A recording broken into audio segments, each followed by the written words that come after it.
Ladies and gentlemen and viewers, just to let you know, there's a couple of technical glitches in this particular episode, but please stick with it. It's well worth it. You're going to see two very, very passionate, engaged gentlemen, so it's well worth sticking with it. So thank you for your patience and your understanding.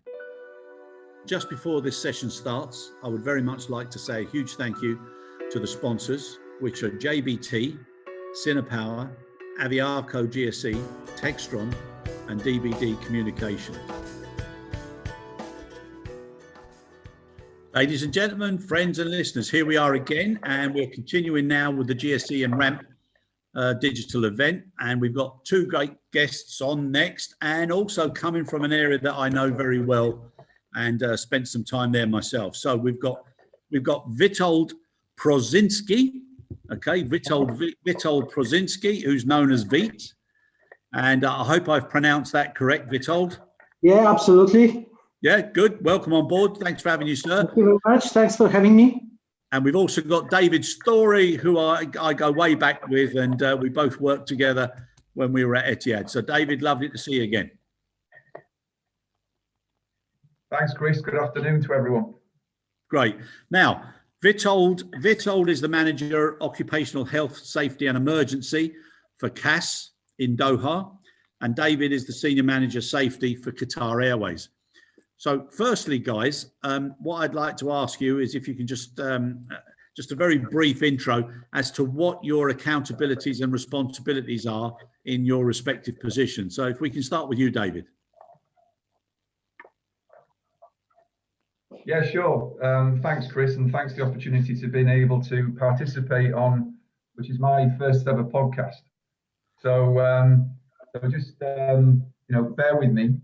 Essentially, so my key accountability. So I'm senior manager safety within the ground services division of Qatar Airways, obviously on the airline side. And I'm a member of the senior leadership team. So I provide significant contribution to the identification and development of strategic plans to improve safety, predominantly from a ground operations perspective. But also what I'm very, very keen on is developing and evolving the SMS as we move forward, particularly with things such as automation and so forth. Look, also, our mantra is that safety and security is priority one. So in relation to that, my foremost priority is ensuring the safety of operations is maintained at highest priority all the time.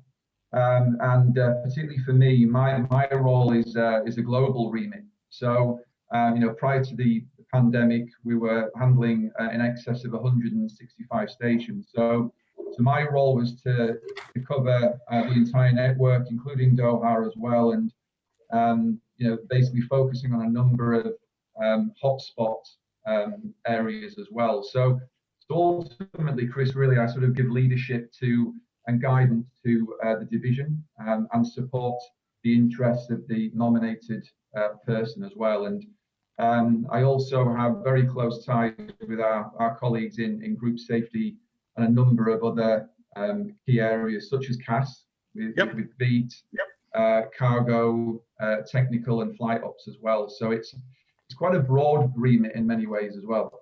Okay, great. And I know from personal experience how focused you are also on safety. So I remember that well. And Witold, your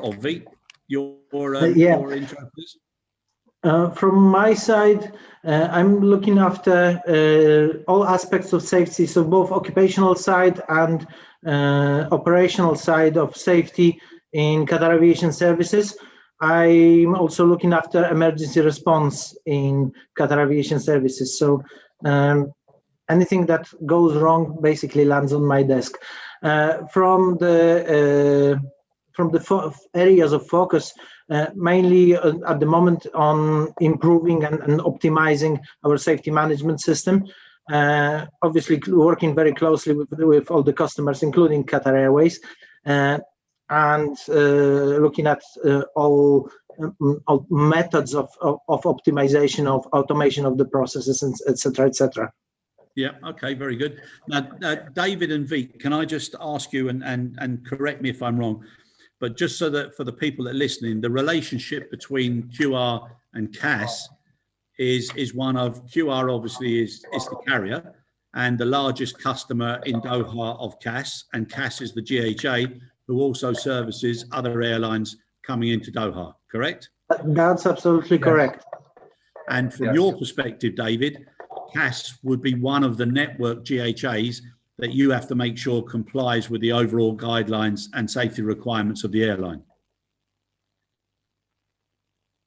Yes, correct. So the way that we kind of see CAS, I mean, they are a huge part of our group as a core subsidiary, and what we try and strive to do in the interest of consistency is sort of try and manage our approach like we would with all our ground handling agents, really. You know, that does work very well, and I'm sure that Vit will testify to that as well. And yeah, look, I mean, for me, it's all about consistency. If that answers the question, I think that look, I have a lot of dealings with Vit and the team on a regular basis, as you can imagine, we do work very closely together. But for me, consistency is really the key in terms of how we deal with one GHA versus the other, really. Yep. No, that's good. That's the best way. Now, from my own personal experience and living in Doha, working, and I was working in both organisations when I was there. The one thing that was never, ever under any question whatsoever was the focus on safety from the chief. So that goes without saying. But then looking, almost every time I seen a plane fly and I looked up, I was more often than not seeing Qatar. So the actual coverage during the crisis was incredible. And like you said, David, you know, 165, 166 stations, then to go down to 30 at the worst period, but back up now to 97, approaching 100. It shows how much flying Qatar has actually done. And how resilient the airline is as well, Chris. Yep. It's testament to how strong the leadership is. And when you look now in terms of the IATA numbers, you know, it's the largest international carrier by some distance, and also the sort of the cargo revenues that we're seeing now are just quite remarkable. Yeah, it's amazing. It's amazing. And Vit, obviously, with all of that going on, you know, people might think it was quiet on your side, on the handling side, but I would imagine it was actually busier than ever. Yes, it was actually quite busy. You know, we didn't have the same, probably not to the same extent challenges as all the other stations in the world experienced, because we never really stopped operating. Yes, true, there was drop off in flights, obviously everywhere. That was obvious. We had it as well, but there were always some kind of special flights, repatriation flights, then a lot of increase in cargo, and then special flights with, you know, relief, all the charity operations where flights with medical provisions were flying from Qatar to China and other destinations. So there was a lot going on. Yeah, no, I can imagine. And I think Chris as well, just to add to what Vit's saying, is that, you know, we are a very dynamic business in terms of being able to respond to the industry challenges and face them, you know, full on. You know, for example, we've got a lot of aircraft flying around as what we call packed freighters. Yeah. In terms of meeting that challenge, working with cargo to ensure that we've got aircraft deployed as soon as possible on a number of different routes, ensuring that the ground handling is set up correctly, performing the change management risk assessment. It was a very large piece of work, but we really worked well together as a collective. So I'm talking cargo, CAS, maintenance, and once again, it's testament to how resilient the company is, really. Yeah, no, great. Now, obviously, from your perspective, the pair of you, and with some of the numbers, you know, 37 million passengers annually, prior to the lockdown. You got in excess of 2 million tons per year on cargo. You know, you got nearly 50 million pieces of baggage. It's huge, huge, huge numbers. So from a safety perspective, obviously you're supporters of ISAGO. You've got ISO 9001. I mean, you really push the boat out when it comes to accreditations and also disciplines within safety. Yes, you know what, that's correct. To that extent, this is where probably my approach and David's approach is quite similar. We're looking at automations and innovations, introducing whatever we can to optimize performance on the operational side and the safety management side, of course, as well. Purely because this is a large operation and we have to be quite efficient to actually run it. 100%, 100%. And you've got such a diverse workforce. I mean, I'm not sure. I think it's about 52, must be 50 plus countries, and you've got over 8,000 staff. So it's a huge, huge communications and control element. Did you do anything special, Vit, during the crisis to protect people from actually contracting COVID? Yes, we did. Of course, we've adopted a number of controls to reduce the spread of COVID. Starting with, you mentioned the diversity, the cultural and lingual diversity within the workforce. Just to put that into perspective, when we issued communication, we issued it in a number of languages simultaneously, purely because of the diversity of the workforce. You know, and we are talking Hindi, Urdu, all the major languages that our workforce speak. We had to ensure that everybody understands the message. And then you had videos, briefings, social distancing, thermal screening by the airport, by ourselves. You know, all the scope of measures that you could hear about in media, we had to implement it ourselves. Obviously, disinfections and so on. So that was all in place, and it still is in place. Yeah. Okay. And David, I know if you're in the headquarters or you're in any of the offices, it'll be lead by example. So it's not a matter of, you know, do you want to, you have to. And something that you mentioned earlier about the COVID marshalling. I mean, I think that's a great concept. Yeah, very much so. You know, this is a very strong directive, rightly so. And it's something that everyone is taking very, very seriously, particularly in these very challenging times. So yeah, by all means. Okay. Now coming back to you, Vit, most of the handling agents and most of the airports around the world, they've got an excess now of equipment, and they've got problems with storage, obviously mothballing it, you know, making sure preventive maintenance is carried out, retraining for people when it starts to come back up and reboot, and then it contracts again. You haven't had any of those particular issues, but you've got approaching 2,000 motorized pieces of GSE and over 5,000 NME. What do you actually do to make sure that that's all best used, best controlled? I know telematics isn't in place at the moment, but how do you make sure that you utilize that to its fullest and make sure you get good, good asset use?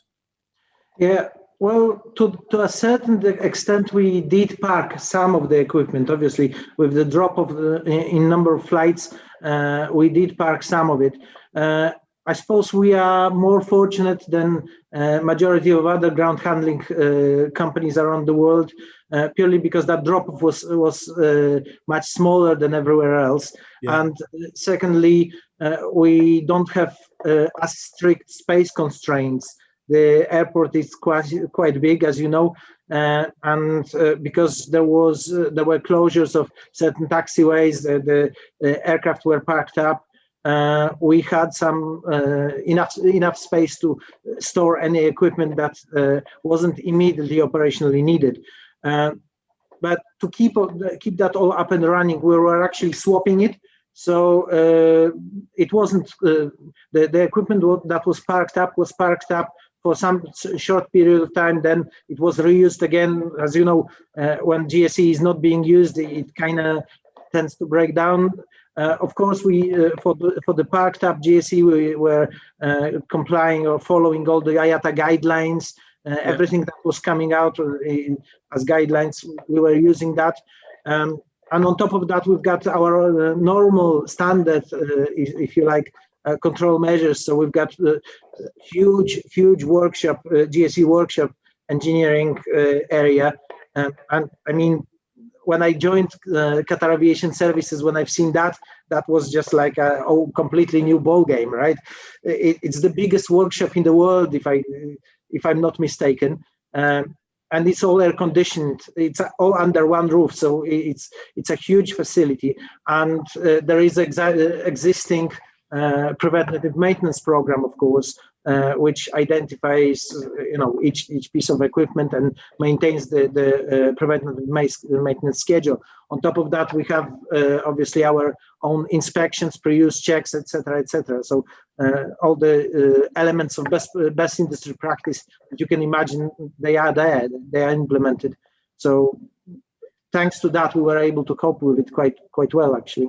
Very, very good. And are you considering telematics in the future?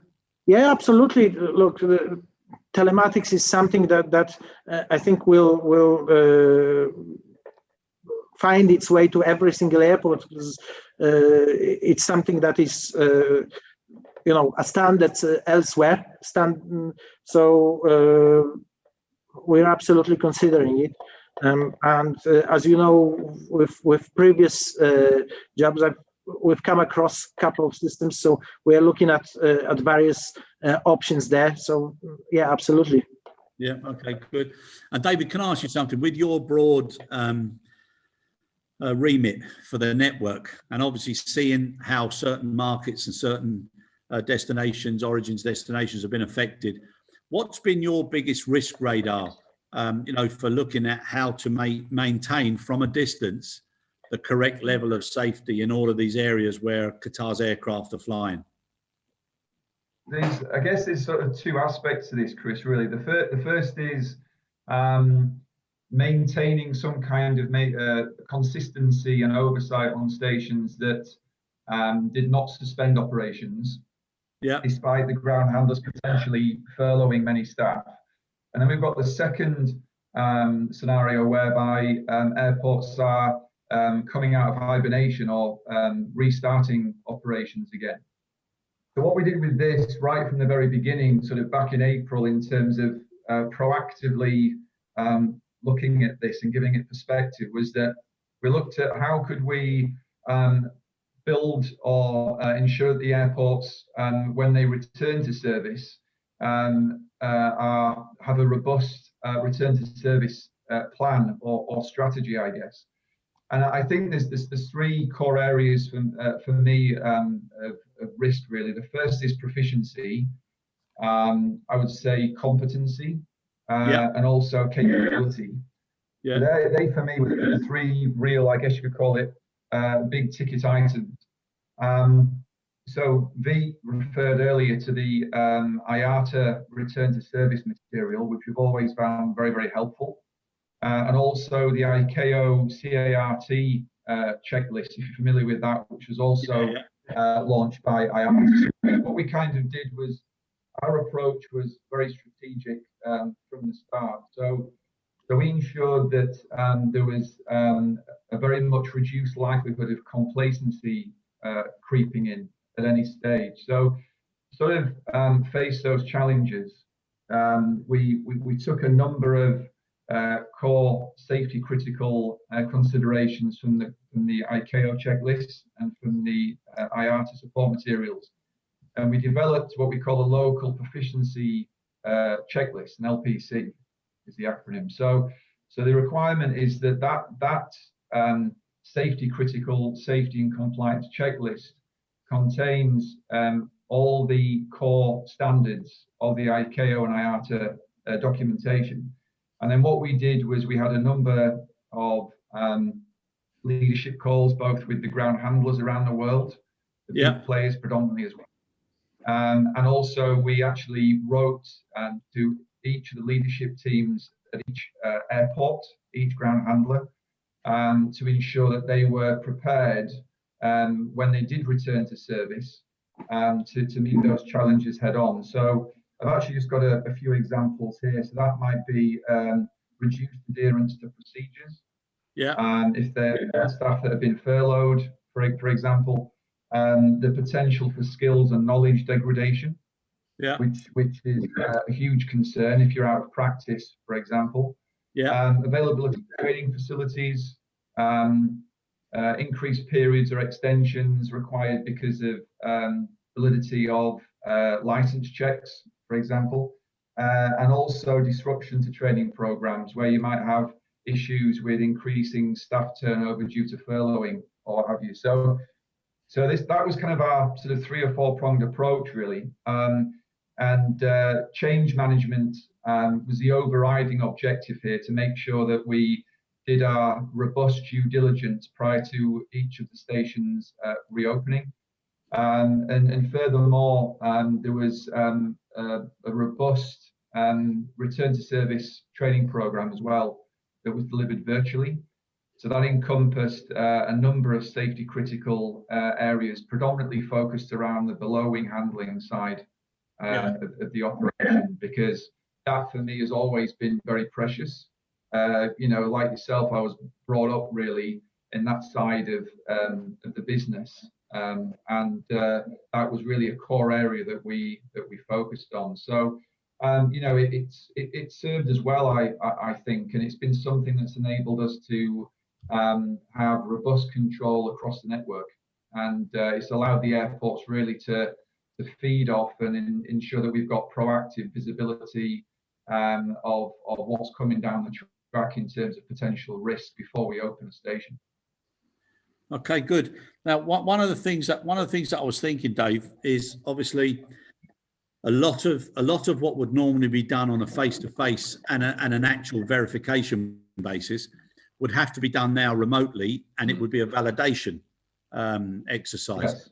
So do you have, as soon as everything opens up, and please God, it will be sooner than people expect, do you then have a rapid verification according to a risk list of airports or handling agents subject to certain criteria? Is that what you'll be doing when we come out of this? Yeah, so we have what we refer to as a global risk indices. So we're able to identify where our hotspots are, I guess you could call it. And then, as I referred to earlier, the proficiency checks that we have, they are deliberate in so much as that it requires the QR station management team to engage with the ground handlers and the airport operator as well, which is also crucial, prior to the station recommencing.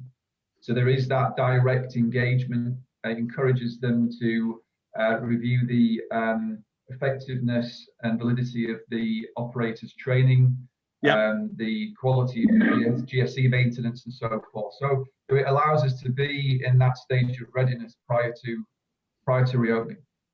Okay, and I'm assuming that you also rely a lot now on a more effective self-assessment reporting exercise from the GHS. Yes. Yeah. V, with regards very much so. Sorry, yeah. Okay, good, thank you. And V, with regards to that self-assessment exercise, where do you now focus on the self-assessment with regards to safety performance during the day-to-day running of HIA? Look, that's a complex question. Of course, there is, if you like, day-to-day safety assurance part, which is making sure that our operation is as safe and as smooth as ever. So there is obviously continuous oversight, airside and oversight of the operation. But also we because of the nature of the COVID, we are looking and focusing on passenger safety. And this is I suppose this was the biggest change from the nature of the operation, if you like, because at some stage we had misting, disinfection of the aircraft, with specific chemicals. Then now we've introduced the ultraviolet disinfection of the aircraft. So there is that part. So the I suppose cabin appearance tasks and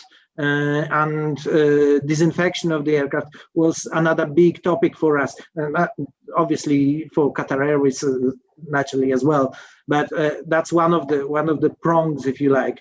And on top of that, of course, because we are running our CLC center in Doha and in Delhi, that's another topic for constant monitoring, if you like. We were quite fortunate because that Delhi center operates very much independently. Of course, it's managed and monitored from here from Doha, but it's quite a good and robust unit when it comes to safety performance. So, but load control and weight and balance, that's always a hot topic for us, well, for everyone really. But yeah, so there are those areas. And that's really the main point of focus.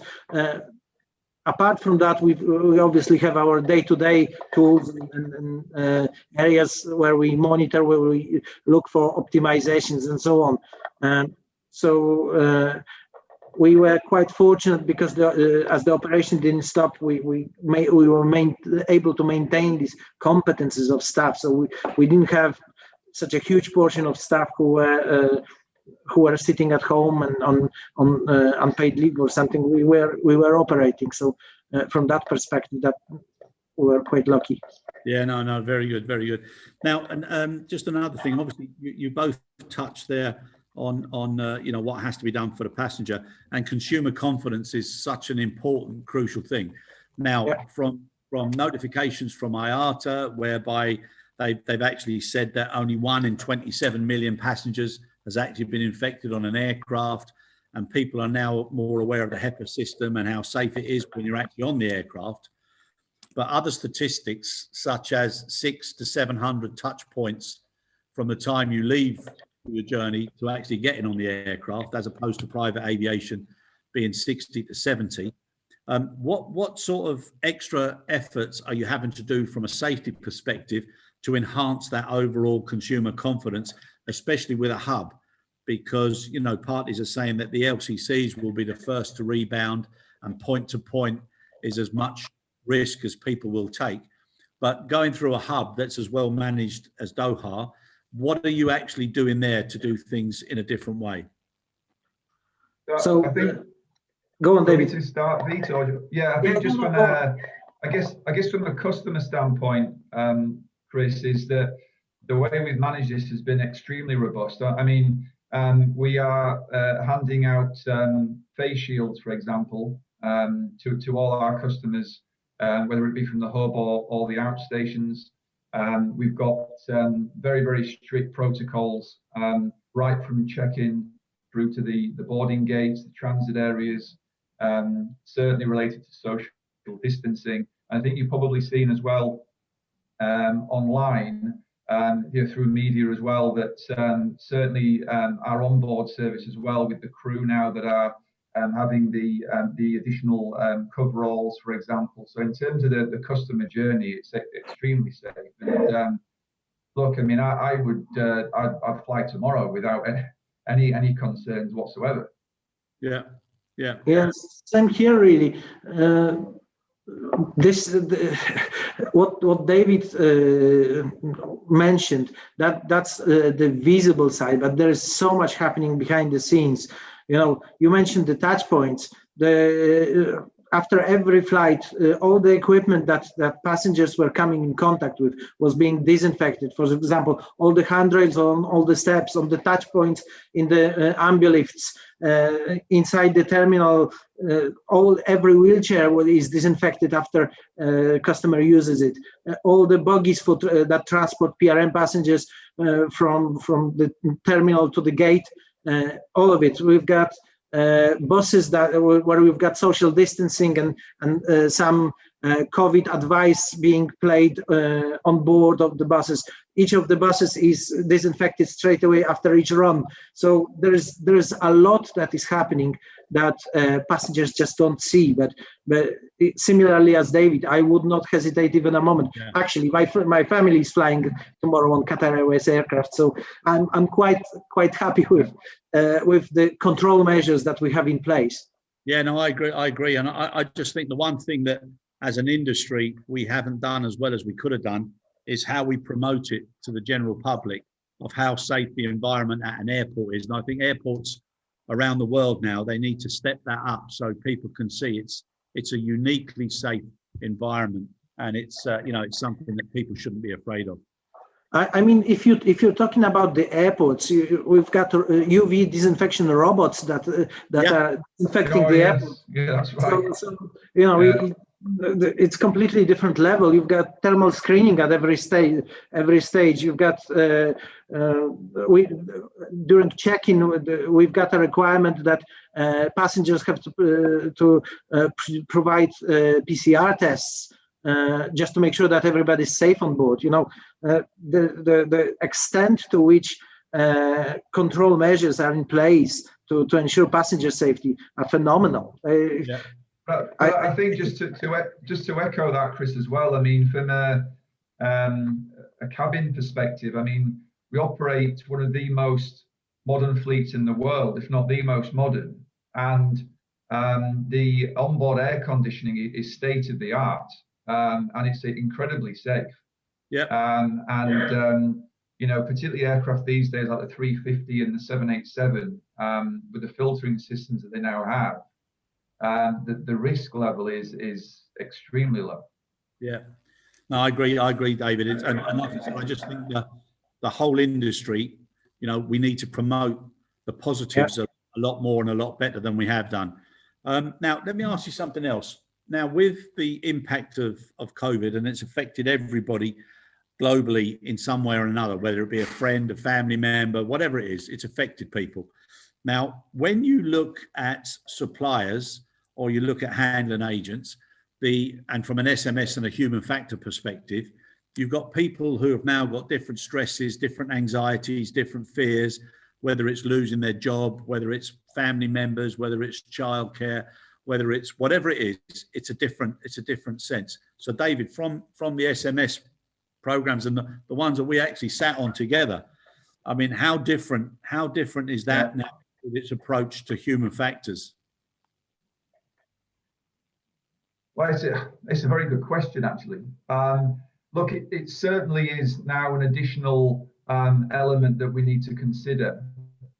Yeah, that's for sure. I mean, certainly when we look at our global GHA portfolio, what is pleasing to see, I think, to try and hopefully answer this question, Chris, is that we are seeing a consistent kind of approach where there is a lot of vigilance across the network in terms of additional PPE on the flights, instructions that we have where we have to do certain additional measures at various stations to protect the GHA employees and also the QR staff. That for me has been something that's been very positive to see. I think kind of from an airline standpoint, it's not something that we've had to particularly drive forward as such. I think from our perspective, it's been more around the competency areas and capability more than anything else. And I agree there, David. And V, are you from your your practical experience, are you doing anything different with a different type of leadership? Because now people have to take a lot more into consideration than they ever did before. I'm actually very happy that you asked that question. Just to add to what David was saying, because that's more kind of what David outlined was more passenger oriented, right? When it comes to staff oriented, there were number of programs launched by QR Group. So that includes CAS, obviously, psychological support, emotional support for those who were working from home, isolation and so on. QR medical team actually have their own psychological department, psychological support, where employees can use that those sessions with psychologists. There was a number of emotional kind of support videos published. There were regular weekly updates from our chief of medical personnel. That was really, really well organized. Coming from with previous life experiences with previous employers, as good as they were, that was nowhere near to what QR Group have done. It was phenomenal. The level of support for staff, if they needed it, and if they reached for it. I mean, from obvious things like how to stay healthy at home, the exercise, the mental well-being, all these programs that was running constantly, right? And on top of that, as I mentioned, we had these psychology support sessions available. Obviously, internally as CAS, we were providing a lot of support for our staff as well.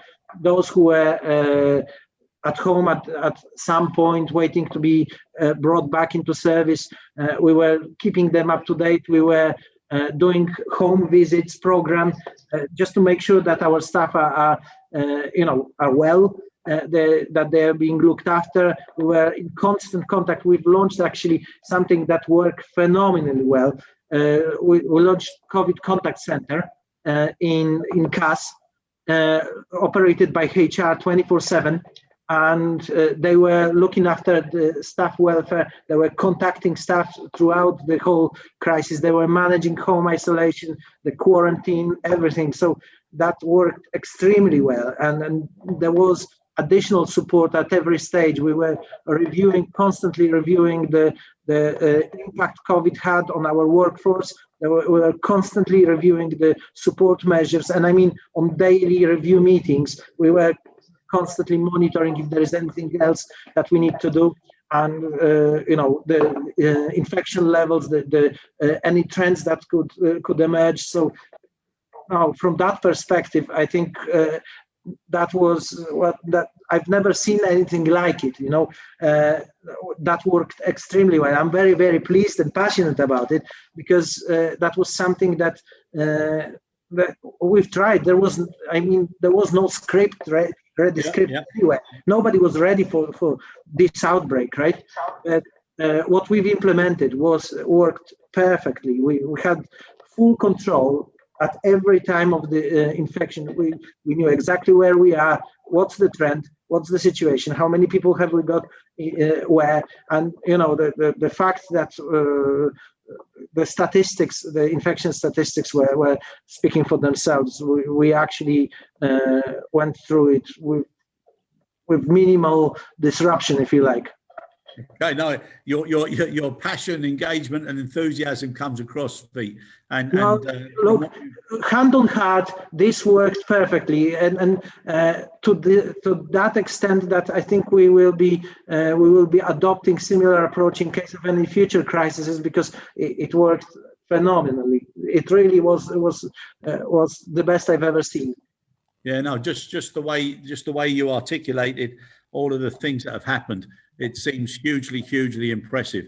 Now, it also then brings me to something else, which, David, and obviously it was so good at home, at the home base, when we talk as an industry about data sharing, everybody is, we need to share the data. And even when you're doing a tender or whatever, and you try and find out, where the GHA stand with regards to safety, performance indicators, etc.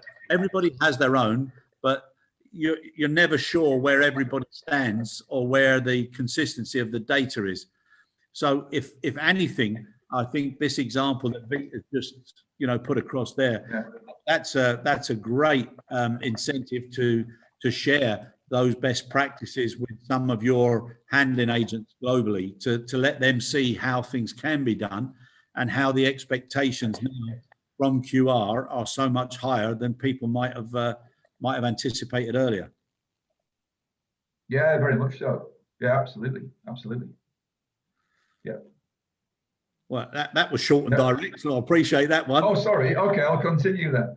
No. Look, I mean, whenever we can, Veet's absolutely right that the work that CAS has been involved in throughout this has been hugely impressive. And as part of the group, what we do try and do as often as possible to emulate that is we do provide a lot of information to the network stations, to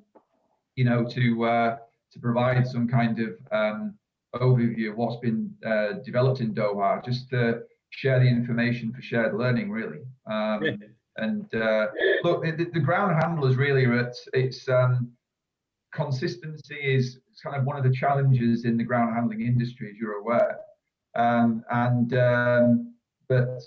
Look, it's something we strive for, but certainly we do often share a lot of the positives that we have through our relationship with CAS with a lot of the network GHAs as well.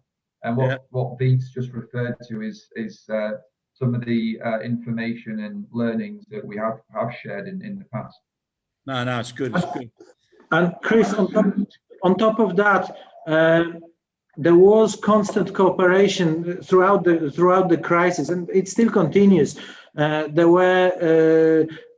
was a conference call that is happening regularly, where all the stakeholders from the Hamad International Airport and Doha International Airport, so both Doha airports really work together, and I mean it includes Qatar Airways from occupational side, maybe more than operational safety side. It includes catering companies. It includes the airport themselves. It includes QR Group. It includes CAS. So all pilot communities, cabin crew communities. That infection trends, infection data, all the initiatives. It was shared on a regular basis. So that cooperation really worked well. Yeah, no, it's good. Yeah, I can remember going to the Brigadiers meetings on a regular basis, so I know how well prepared and shared it is over there.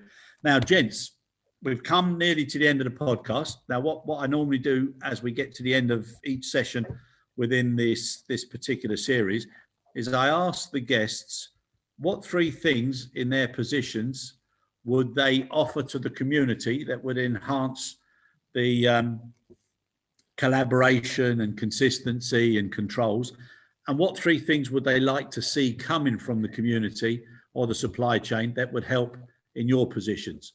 Now, it doesn't have to be a rigid 3, but if you guys can think of something, then it'd be great. So David, if I start with you, is that okay? So 3 things that so for me, I think one of the fundamental problems has always been within the ground handling portfolio has been sort of a lack of industry regulation.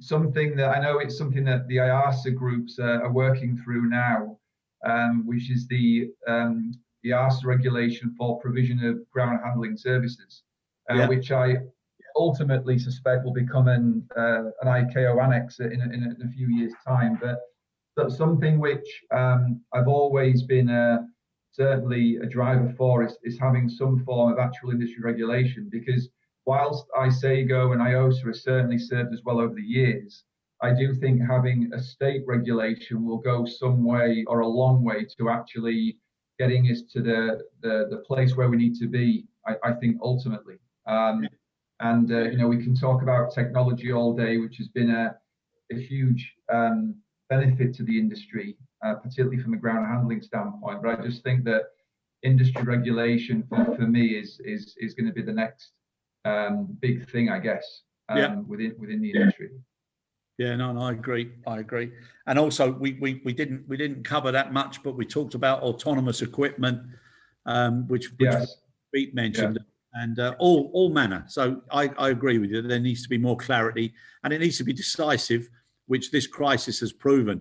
Those areas that are very, very crystal clear, very simple, very direct, led from the top, they've normally been more successful than those that have debated and discussed and allowed people to make their own decisions. Okay, anything else, David? You said 3, didn't you? I think the second point I would say is something else which I would really be keen to see as a collaboration, really, is you'd probably be familiar with the LOSA concept within flight operations, line operations, safety audits, where you sort of really start to target or look at predictive safety management.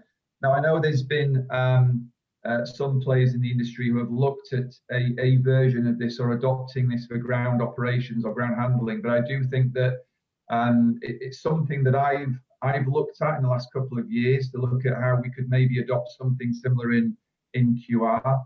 But I think, obviously having Vit on the line as well, going forward, maybe developing some kind of collaborative RAMP-LOSA platform or program, so we can start to actually use the data as a feed to look at predictive SMS, which I think is going to be hugely valuable. I mean, we have, as Vit can testify to as well, a very robust, proactive safety reporting program in QR and also within CAS. But I think the natural step would be predictive monitoring, and I think we're some way off that from the ground operations, ground handling standpoint. But I think it's somewhere that I personally would like to see us get to at some point further down the track. Yeah, very good. Vit, do you want to jump in?